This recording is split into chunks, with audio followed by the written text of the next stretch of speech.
Hello everyone, मैं स्मृति पांडे आप सबका स्वागत करती हूँ आपके अपने साइंस के बायोलॉजी क्लासेस में और अपने चैनल बियर एंड बेरी पे।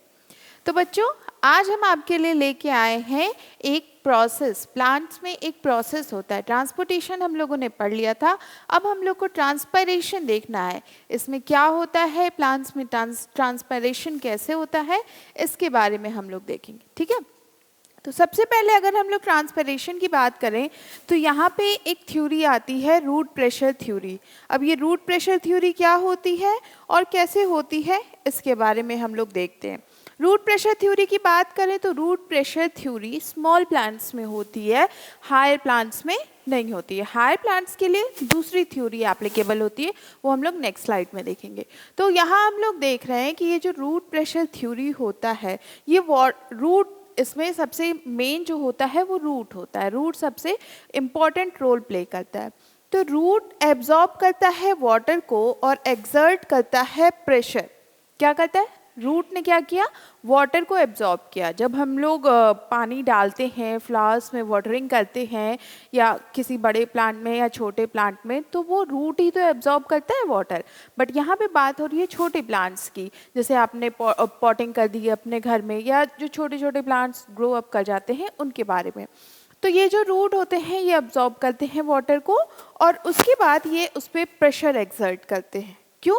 The root pressure which pushes the water upward, ताकि वो वाटर अपवर्ड जा सके। प्लांट हमारा ऊपर के साइड में है तो वो जो वाटर है, जो पानी है, वो ऊपर जा सके, इसलिए रूट उस पर प्रेशर एक्सर्ट करते हैं। The root pressure develop in the tracheary element of xylem. अब ये रूट प्रेशर कहाँ डेवलप होता है, जाइलम फ्लोएम दो पार्ट होते हैं, तो जाइलम के ट्रैकरी एलिमेंट में ये डेवलप होता है। ये क्या होता है, ट्रैकियाड्स एंड वेसल्स। जो जाइलम के ट्रैकियाड्स और वेसल्स होते हैं उसमें ये होता है as a result of metabolic activity of roots. अब इसका रिजल्ट क्या होता है, क्योंकि ये रूट्स में मेटाबॉलिक एक्टिविटी होता है। लाइक जैसे हमारी बॉडी है तो हमारी बॉडी में मेटाबॉलिक एक्टिविटी होता है। जो हम लोग फूड कंज्यूम कर रहे हैं वो डाइजेस्ट हो रहा है, वाटर ड्रिंक कर रहे हैं, फिर वो हमारी बॉडी में जा रहा है, बॉडी के अलग अलग ऑर्गन्स में जा रहा है। तो यहाँ पे भी जो ये वाटर ले रहे हैं प्लांट, इसको प्लांट के हर एक पार्ट में सप्लाई करना होता है, तो वहाँ से इस पर प्रेशर अप्लाई किया जाता है और ये प्रेशर डेवलप होता है जाइलम में। जाइलम के पास ट्रैकरी एलिमेंट्स होते हैं जो ट्रैकियाड्स और वेसल्स होते हैं और जिसकी वजह से उसमें मेटाबॉलिक एक्टिविटी होती है।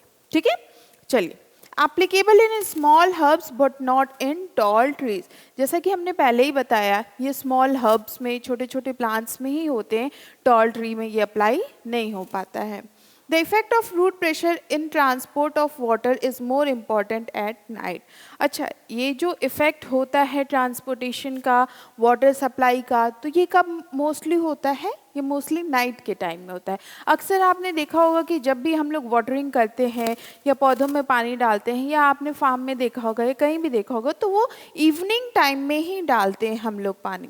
ठीक है, ताकि नाइट में अच्छे से वाटर उसको कंज्यूम कर सके, प्लांट उस वाटर को कंज्यूम कर सके जितनी उसकी रिक्वायरमेंट है। कभी कभी गर्मियों के सीजन में हम लोग दोनों टाइम पानी डालते हैं, तो वो टर्म कंडीशन अलग हो जाती है ताकि प्लांट हमारा ड्राई ना हो। चलिए आगे बढ़े, अब हम लोग नेक्स्ट थ्योरी की तरफ देखते हैं। ये हमारा transpiration pull and cohesion theory. छोटे प्लांट्स के बारे में देख लिए हम लोग, अब हम लोग बड़े प्लांट्स के बारे में देखेंगे कि बड़े प्लांट्स में ट्रांसपायरेशन कैसे होता है। Transpiration pull and cohesion tension theory explain the upward movement of water in tall tree. अभी शॉर्ट में देखा, अब टॉल ट्री में वाटर का मूवमेंट ऊपर की तरफ कैसे हो रहा है ये देखना है। Now, the main force responsible for upward movement of water is transpiration pull generated in the leaf which pull the water column filled in the xylem, trachea and vessels. यहाँ भी वही होगा कि वाटर को पुल करना पड़ेगा ऊपर। वहाँ पे हम लोगों ने देखा रूट जो है वो प्रेशर अप्लाई कर रहा है, बट यहाँ पे जो मेन फोर्स या जो मेन प्रेशर अप्लाई हो रहा है उसके लिए रिस्पॉन्सिबल होते हैं ये हमारे लीव्स। कौन रिस्पॉन्सिबल होते हैं, लीव यहाँ पे रिस्पॉन्सिबल होते हैं। ये वाटर के ट्रांसपायरेशन करते हैं और जनरेट करते हैं लीव्स में, जो कि वाटर मतलब लीफ के पास भी जाइलम होते हैं, फ्लोएम होते हैं, इसमें भी ट्रैकियार्ड होते हैं, वेसल्स होते हैं, और वो इसको ट्रांसपिरेशन करते हैं, पुल करते हैं ऊपर जाने के लिए। ठीक है, तो यहाँ पे आपने देखा कि यहाँ पे जो मेन फोर्स रिस्पॉन्सिबल है वो लीव्स के थ्रू होता है, और उसके थ्रू वाटर कॉलम जो होते हैं वो फिल हो जाते हैं जाइलम, ट्रैकियार्ड और वेसल्स से। Got it? During day period, cohesion, force and transpiration pull help in the upward movement of sap from roots of leaves. अब यहाँ पे क्या हो रहा है, वहाँ पे हम लोगों ने देखा नाइट टाइम में हो रहा था, यहाँ पे डे पीरियड में कोहेशन फोर्स जो होता है ये अप्लाई होता है, ट्रांसपिरेशन करता है, और जिसकी वजह से ये हेल्प करता है वाटर को अपवर्ड मूवमेंट के लिए sap from root of leaves. Leaf के जो रूट के जो पार्ट्स हैं, लीफ के जो पार्ट्स हैं, उसके थ्रू मूवमेंट होने लगता है वाटर का, और फिर वाटर ट्रांसपोर्ट होके सारे प्लांट के पार्ट में या ट्री के पार्ट में चला जाता है। ठीक है, ये दोनों थ्योरी क्लियर है, कहाँ रूट अप्लाई होता है, कहाँ पे लीव्स रिस्पॉन्सिबल हैं उसके लिए। नाउ अब जो हम लोग मेन आते हैं ट्रांसपिरेशन पे, ये ट्रांसपिरेशन क्या होता है, इसमें प्रोसेस क्या होता है ना। अब जैसे आपने देखा होगा ग्लूकोज का ऐड आपने देखा होगा, तो वहाँ पे हम लोग क्या देखते हैं कि जो सूरज दादा होते हैं वो पूरा वाटर ह्यूमन बॉडी से, बच्चे की बॉडी से निकाल लेते हैं। ठीक है, एनर्जी निकल जाती है। क्या प्लांट के साथ भी ऐसा होता होगा? आप सोचिए, अगर हम लोग धूप में जाते हैं थोड़ी देर के लिए तो हमारी बॉडी से लगता है कितनी एनर्जी लॉस हो गई है, अब जल्दी से पानी पीना है। तो प्लांट तो दिन भर ही धूप में रहते हैं, इनको भी तो ऐसा फील होता होगा। यहाँ भी होता है, यहाँ भी वाटर का लॉस होता है, और उसे हम लोग ट्रांसपिरेशन कहते हैं। The loss of water in the form of water vapor from the aerial part of plant is known as transpiration. जो प्लांट के एरियल पार्ट से वाटर का इवेपोरेशन हो रहा है उसे हम लोग ट्रांसपिरेशन कहते हैं। ठीक है, अब आप सोचिए कि पौधे जो होते हैं, जो प्लांट्स रहते हैं, उनको अगर आप पानी ना दीजिए तो वो सूख क्यों जाते हैं?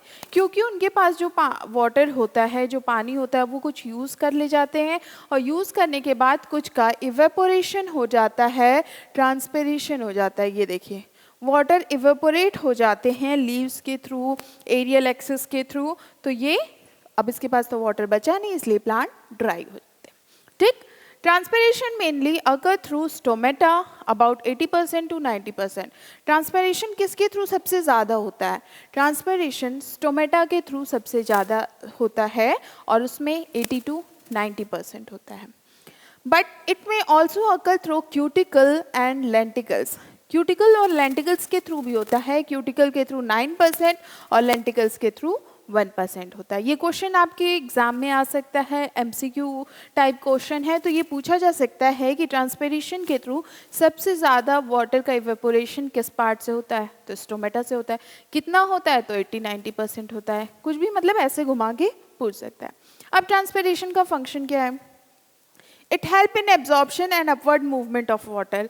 अब भैया जब वाटर इवेपोरेट होगा तो टॉप से ही तो होगा, तो अब इसकी वजह से क्या होता है, कभी कभी वाटर का मूवमेंट अपवर्ड में ये हेल्प करते हैं वाटर के मूवमेंट के लिए।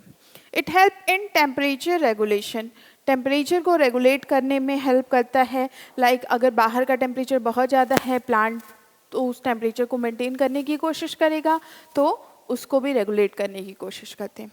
The plant are protected from the burning due to transpiration. अब प्लांट जो होते हैं वो बर्निंग से प्रोटेक्ट होते हैं ट्रांसपिरेशन के थ्रू। लाइक अगर वाटर का इवेपोरेशन होगा, मतलब अगर वाटर मॉलिक्यूल्स इसमें प्रेजेंट हैं तो इसमें बर्निंग नहीं होगी।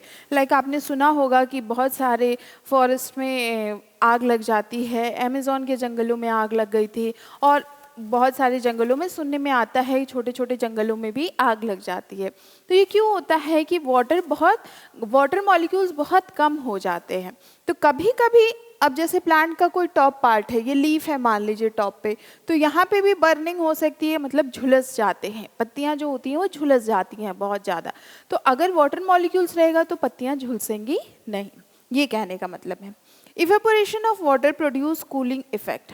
अब इवेपोरेशन होगा तो कुछ कूलिंग इफेक्ट होगा, मतलब कि यहाँ पे अगर इवेपोरेट हो रहा है वाटर तो ये अपने आप को मेंटेन भी तो करने की कोशिश करेगा, पूरे पार्ट में प्लांट जो है वो अपने वाटर को सप्लाई करेगा कि इवेपोरेशन के बाद कुछ तुम्हारे पास भी रह जाए जिसे तुम खुद को मेंटेन कर सको। तो यहाँ पे ओवरऑल इक्विलिब्रियम मेंटेनेंस की कंडीशन आ जाती है, तो सब अपने जितने भी ये टॉप पे लीव है, यहाँ लीव है, यहाँ स्टेम है, ये सब खुद को मेंटेन करते हैं और इनमें कूलिंग इफेक्ट थोड़ा मेंटेन हो जाता है। Got it? चलिए आगे बढ़ते हैं।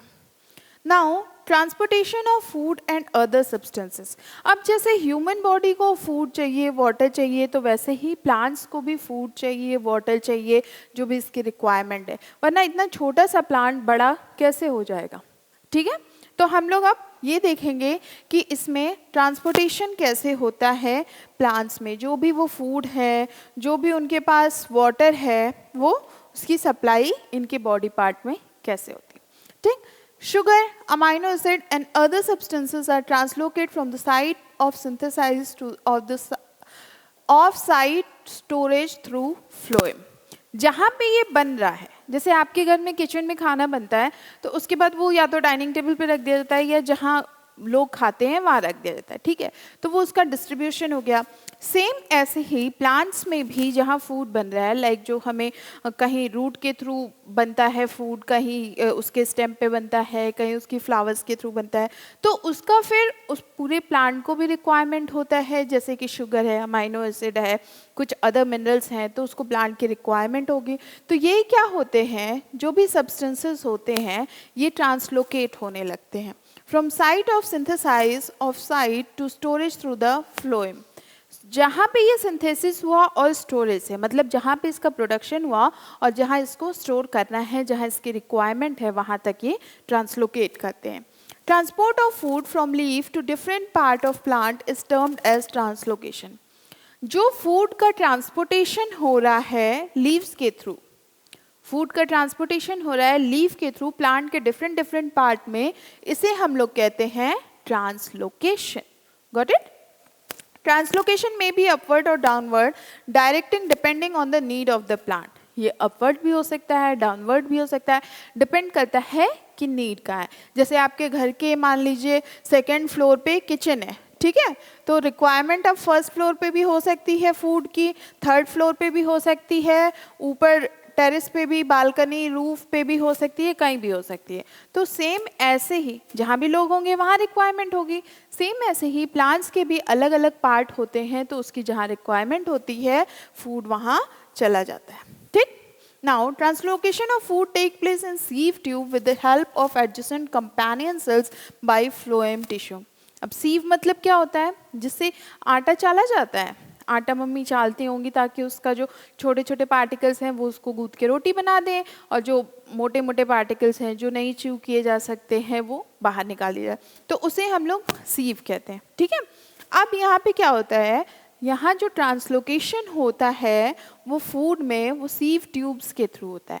मतलब प्लांट्स के पास भी सीव ट्यूब होते हैं, चलनी होती है, जिसके थ्रू ये अपने फूड को सेलेक्ट करके लेते हैं कि मुझे यही चाहिए या मुझे कौन सा हिस्सा चाहिए, ऊपर वाला चाहिए, नीचे वाला चाहिए। सेलेक्टेड पार्ट मतलब कि जो ऊपर के जो मेन मोटे मोटे पार्टिकल्स हैं वो चाहिए, या जो नीचे के जो छोटे छोटे पाउडर फाइन पार्टिकल्स हैं वैसे चाहिए। तो डिपेंड करता है कि प्लांट की रिक्वायरमेंट क्या है, उस हिसाब से ये अपने कंपेनियन सेल्स के थ्रू फूड को ले लेते हैं। ठीक है, phloem tissue consist of 4 components. Phloem tissue के 4 कंपोनेंट्स होते हैं। सबसे पहले होता है sieve tube, companion cell, phloem parenchyma, और उसके बाद आता है फ्लोएम फाइबर। ये 4 उसके कंपेनियन सेल्स होते हैं, कंपोनेंट्स होते हैं जो उसको हेल्प करते हैं फंक्शनिंग में। ठीक है, चलिए आगे बढ़े। तो ऐसे हमारा ट्रांसपोर्टेशन होता है फूड का प्लांट में। Now come to the next, mechanism of translocation. Translocation का मैकेनिज्म क्या है इसके बारे में देखते हैं। चलिए, girdling experiment are also used to demonstrate that the transportation of sugar take place through phloem tissue. अब एक एक्सपेरिमेंट हुआ था, गर्डलिंग एक्सपेरिमेंट, ठीक है, उसमें ये प्रूफ हुआ कि जो भी प्लांट को शुगर चाहिए वो किसके थ्रू जा रहा है, फ्लोएम टिश्यू के थ्रू जा रहा है। ओके। लाइक आपकी बॉडी में जैसे शुगर क्रेविंग होती है, सॉल्ट क्रेविंग होती है, मतलब कि शुगर की नीड है, शुगर खाने का मन कर रहा है, तो आपकी बॉडी आपको मैसेज देती है कि मुझे मीठा खाने का मन कर रहा है, मुझे आज कुछ स्पाइसी खाने का मन कर रहा है। तो सेम ऐसे ही प्लांट्स की भी रिक्वायरमेंट होती है, उनको भी कभी मीठा चाहिए होता है, कभी कुछ चाहिए होता है। बट शुगर का मतलब यहाँ पे फूड है, जो भी हम फूड खाते हैं वो शुगर के फॉर्म में क्या होता है, डैमेज किया जाता है, उसका ब्रेक डाउन होता है। Girdling of stem remove phloem tissue. Girdling of stem में क्या किया गया, फ्लोएम टिश्यू को रिमूव कर दिया गया। If a stem is girdled the downward and upward movement of food material gets block.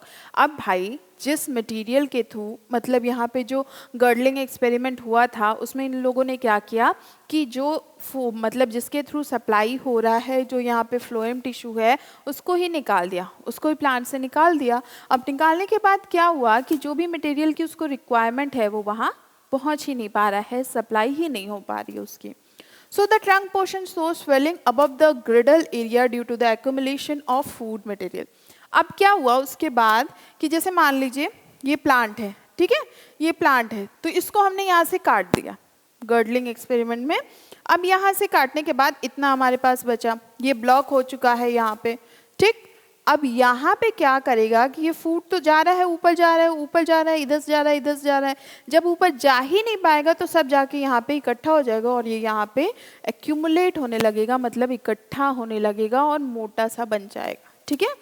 तो ये जो इसके जो पोर्शन होते हैं, ट्रंक होते हैं, ये स्वेल अप कर जाते हैं, मतलब कि फूल जाते हैं, क्योंकि यहाँ पे स्टोरेज होने लगता है। अब ऊपर जा नहीं रहा है तो ये इसी को दे देता है सारा। Translocation take place through energy in the form of ATP. Translocation कैसे होता है, एनर्जी के फॉर्म में होता है, एटीपी होती है एडिनोसिन ट्राइफॉस्फेट, उसके फॉर्म में ये ट्रांसलोकेट होता है। Got it. चलिए आगे बढ़े, ये मैकेनिज्म है ट्रांसलोकेशन का। नाउ अब आगे इसके कुछ और मैकेनिज्म के पार्ट हम लोग देखते हैं।